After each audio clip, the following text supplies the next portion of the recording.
Hello అందరికీ. మనకు ఇష్టమైన హీరో ఒక పవర్ఫుల్ విలేజ్ యాక్షన్ రోల్లో కనిపిస్తే ఆ కిక్కే వేరు కదా. ఏకంగా 1991 నాటి గల్ఫ్ వార్ బ్యాక్డ్రాప్లో ధనుష్ చేసిన ఈ కొత్త సర్వైవల్ థ్రిల్లర్ నిజంగా ఆ రేంజ్లో ఉందా? రండి చూద్దాం. ఈరోజు మనం మాట్లాడుకోబోయే సినిమా కర. ధనుష్ మెయిన్ లీడ్గా చేసిన ఈ సినిమాకి విఘ్నేష్ రాజా డైరెక్టర్. ఇందులో మమితా బైజు, కెఎస్ రవికుమార్, జయరాం, కరుణాస్ ముఖ్య పాత్రలు చేశారు. ఇదొక పక్కా యాక్షన్, థ్రిల్లర్ మరియు సర్వైవల్ డ్రామా. ఈ సినిమా కథ 1991లో రామనాథపురంలో జరుగుతుంది. అప్పట్లో జరిగిన గల్ఫ్ వార్ వల్ల వచ్చిన ఇబ్బందుల చుట్టూ ఈ కథ తిరుగుతుంది. కరసామి అనే ఒక సాధారణ వ్యక్తి తన గతాన్ని పక్కనపెట్టి తన కుటుంబాన్ని కాపాడుకోవడానికి పడే కష్టాలే ఈ సినిమా. ఒక 16 రోజుల పాటు అతను తన ఫ్యామిలీ కోసం ఎలాంటి ప్రమాదాలను ఎదుర్కొన్నాడు, వాటి నుంచి ఎలా బయటపడ్డాడు అనేది అసలు కథ.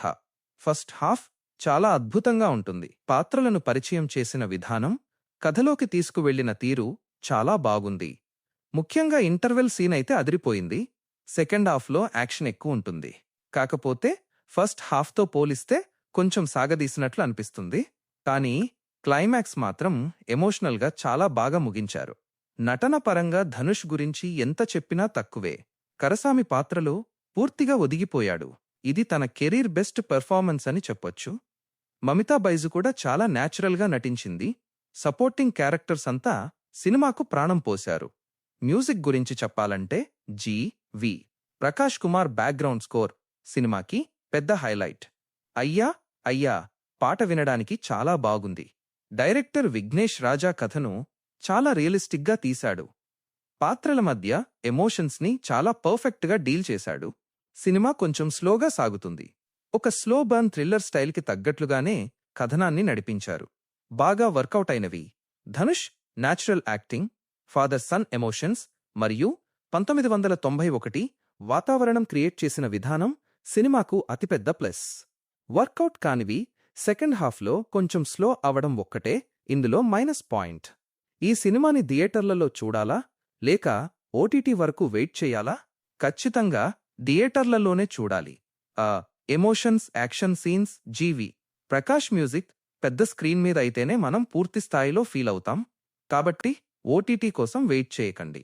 ఎవరికి నచ్చుతుంది? మంచి కథ, న్యాచురల్ యాక్టింగ్ ఇష్టపడేవాళ్లకి మరియు ధనుష్ ఫ్యాన్స్కి ఈ సినిమా చాలా బాగా నచ్చుతుంది. ఎవరికి నచ్చదు? ఏమాత్రం స్లో సినిమాలు ఇష్టం లేని వాళ్లకి ప్రతి 10 నిమిషాలకు ఒక ఫైట్ డాన్స్ ఆశించే రెగ్యులర్ కమర్షియల్ ఆడియన్స్కి ఈ సినిమా ఎక్కకపోవచ్చు. అడ్వాన్స్ బుకింగ్స్ డీసెంట్గా మొదలైనా సరే ధనుష్ క్రేజ్ వల్ల సోషల్ మీడియాలో హైప్ బాగా పెరిగింది. సినిమాకి పాజిటివ్ టాక్ రావడంతో బాక్సాఫీస్ దగ్గర కలెక్షన్స్ బాగా పెరిగే ఛాన్స్ ఉంది. వేరే సినిమాలు లేకపోవడం కూడా దీనికి పెద్ద ప్లస్. ఫైనల్గా చెప్పాలంటే కంటెంట్ చాలా స్ట్రాంగ్గా ఉంది కాబట్టి ఇది ఖచ్చితంగా హిట్ రేంజ్కి వెళ్లే సినిమా. ఫ్యామిలీతో కలిసి వెళ్ళొచ్చా అంటే ఖచ్చితంగా వెళ్ళొచ్చు. ఎలాంటి వల్గారిటీ లేదు కాబట్టి పిల్లలతో కూడా హ్యాపీగా చూసేయొచ్చు.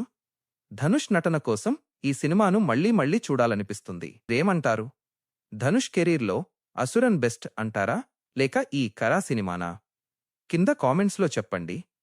ఈ రివ్యూ నచ్చితే వీడియోని లైక్ చేయండి, మీ ఫ్రెండ్స్కి షేర్ చేయండి. మన ఛానల్ని సబ్స్క్రైబ్ చేసుకోవడం మర్చిపోకండి. మళ్ళీ కలుద్దాం.